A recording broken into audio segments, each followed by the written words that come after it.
લોકસભા ચૂંટણીને લઈને ભાજપે પોતાની પ્રથમ યાદી જાહેર કરી. તેમાં ગુજરાતના 15 ઉમેદવારો જાહેર કર્યા હતા 26માંથી, જેમાં રાજકોટ લોકસભા સીટ ઉપર ભાજપના દિગ્ગજ નેતા પરસોત્તમ રૂપાલાને ટિકિટ આપી છે.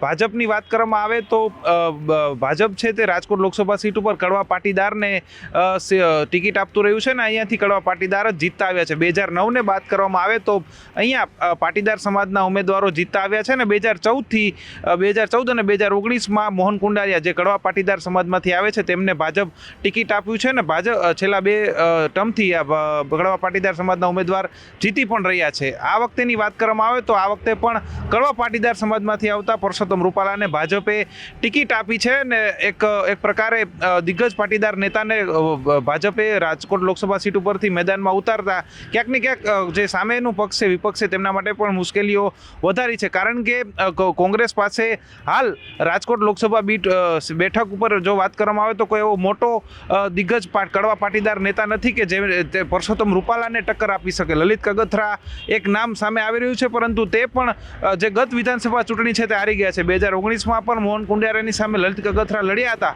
પરંતુ ત્યારે તેઓ ચાલુ ધારાસભ્ય હતા, ચાલુ એક જનતાના ચૂંટાયેલા પ્રતિનિધિ હતા. હાલ તેઓ વિધાનસભા ચૂંટણી પણ હારી ગયેલા છે ને ક્યાંક ને ક્યાંક તેની સામે મોહન કુંડારિયા કરતાં પણ મોટા નેતા છે. એટલે કોંગ્રેસની જે મુશ્કેલીઓ છે, ગઠબંધન છે, તેની મુશ્કેલીઓ વધી છે. હવે એક વાત એવી સામે આવી રહી છે કે કોંગ્રેસ છે તે ભાજપ સામે એક દાવ, ભાજપના પરસોત્તમ રૂપાલા છે તેની સામે એક દાવ રમવા જઈ રહી છે. કોંગ્રેસ છે તે રાજકોટ લોકસભા સીટ ઉપર કડવા પાટીદાર નેતાને ટિકિટ નહીં આપે તેવા સમાચાર અત્યારે સામે આવી રહ્યા છે અને ખૂબ જ ચર્ચાસ્પદ આ સમાચાર બન્યા છે. કારણ કે 2009માં વાત કરવામાં આવે તો કોંગ્રેસે જે ભાજપના કડવા પાટીદાર ઉમેદવાર હતા કિરણ પટેલ, તેની સામે કુંવરજી બાવળિયાને મેદાને ઉતાર્યા હતા અને કુંવરજી બાવળિયા કોળી સમાજનો અને ઓબીસી સમાજનો ખૂબ જ મોટો ચહેરો હતો ને કોંગ્રેસનો આ દાવ છે તે સફળ રહ્યો હતો ને કુંવરજી બાવળિયા અહીંયાથી જીતવામાં સફળ રહ્યા હતા. એટલે શું ફરી એકવાર કોંગ્રેસ 2009 વાળો દાવ રાજકોટ સીટ ઉપર રમવા જઈ રહી છે કે કેમ, તેને લઈને અત્યારે ચર્ચાઓ વહેતી થઈ છે. ત્યારે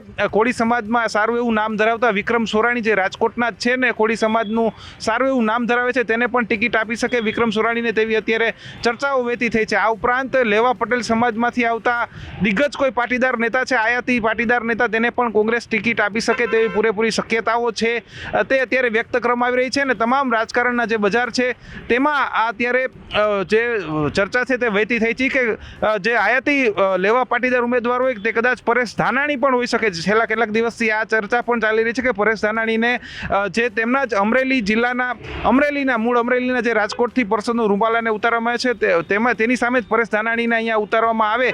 પરેશ ધાનાણી અગાઉ પરસોત્તમ રૂપાલાને હરાવી ચૂક્યા છે વિધાનસભા ચૂંટણીમાં. શું ફરી એકવાર કોંગ્રેસ જે પરસોત્તમ રૂપાલા દિગ્ગજ નેતા કહેવાય છે, કોંગ્રેસના બોલવામાં ખૂબ જ આખા બોલા નેતા છે, તેમના ભાષણો છે તે ખૂબ જ વખણાય છે અને લોકો ઉપર એક છાપ છોડે તો સામે પરેશ ધાનાણીના પણ એ જ પ્રકારની કંઈક છાપ છે તે મતદારોમાં રહેલી છે. એટલે કોંગ્રેસ શું પરસોત્તમ રૂપાલાને ટક્કર આપવા માટે પરેશ ધાનાણી લેવા પાટીદાર ઉમેદવાર છે કે તે પછી ઓબીસી સમાજમાંથી આવતા કોઈ ઉમેદવારને ટિકિટ આપે છે કે કેમ, એ આગળ જોવાનું રહેશે. પણ અત્યારે ચર્ચાઓ પૂરેપૂરી વહેતી થઈ છે કે કોંગ્રેસ કડવા પાટીદાર ઉમેદવારની સામે કડવા પાટીદારને ટિકિટ નહીં આપે. જો રાજકોટ લોકસભા સીટના ગણિતની જાતીય ગણિતની વાત કરવામાં આવે તો લેવા અને કડવા પાટીદારો બંનેને મળાવીને વાત કરવામાં આવે તો રાજકોટ લોકસભા સીટ ઉપર સૌથી વધારે પાટીદારો છે. પરંતુ બીજા નંબરે વાત કરવામાં આવે તો રાજકોટ લોકસભા સીટ ઉપર કોળી મતદારો સૌથી વધારે છે. એટલે કે કોળી ઉમેદવારને પણ ટિકિટ આપે કોંગ્રેસ તો નવાઈ નહીં કહેવાય. કોળી ઉમેદવાર તો કોળી સમાજ તો સૌથી વધારે બીજા નંબર ઉપર છે જ, પરંતુ અન્ય ઓબીસી સમાજ છે તેનું પણ ઘણું બધું પ્રભુત્વ છે. એટલે જો કોળી ઉમેદવારને ટિકિટ આપવામાં આવે કોંગ્રેસ તો માત્ર કોળી સમાજ જ નહીં પરંતુ અન્ય ઓબીસી સમાજ છે તેના ઉપર પણ ક્યાંક ને ક્યાંક એક અસર જઈ શકે છે અને તેમને પણ પોતાની તરફ કોંગ્રેસ ખેંચવાનો પ્રયત્ન કરી શકે છે. જો ઓબીસી સમાજને કોંગ્રેસ ટિકિટ આપે તો સૌથી વધારે મતદારો જે સમાજના છે તેમને ટિકિટ આપી કહેવાય. હવે જોવાનું એ રહેશે કે કોંગ્રેસ છે તે હવે, કારણ કે કોંગ્રેસ પાસે બીજો કોઈ રસ્તો પણ નથી દેખાઈ રહ્યો. કારણ કે લલિત કગથરા એક ચહેરો છે કોંગ્રેસ પાસે કડવા પાટીદાર, પરંતુ તે ગત વિધાનસભા ચૂંટણી હારી ગયા છે. જે મોહન કુંડારિયાથી મોટું કદ ગણાય તેવા પરસોત્તમ રૂપાલાને ટિકિટ આપી છે. જો મોહન કુંડારિયાને લલિત કગથરા હરાવી ન શકતા હોય તો પરસોત્તમ રૂપાલાને કઈ રીતે હરાવે તે પણ એક પ્રશ્ન છે. એટલે પણ કોંગ્રેસ આ પ્રકારનો દાવ આ સીટ ઉપર ખેલી શકે છે. જોવાનું રહેશે કે કોંગ્રેસ છે તે કડવા પાટીદાર સમાજને ટિકિટ આપે છે, જે હાલ શક્યતા ઓછી દેખાઈ રહી છે, કે પછી લેવા પાટીદાર સમાજના કોઈ આયાતી નેતાને ટિકિટ આપે છે કે પછી કોળી સમાજના જે રાજકોટ જિલ્લામાં વાત કરવામાં આવે તો પાટીદાર સમાજ પછી સૌથી મોટો જે મતદાર વર્ગ કહી શકાય તેને ટિકિટ આપે છે કોળી સમાજને, કે પછી આવનારા સમયમાં કયા સમીકરણો સર્જાય છે.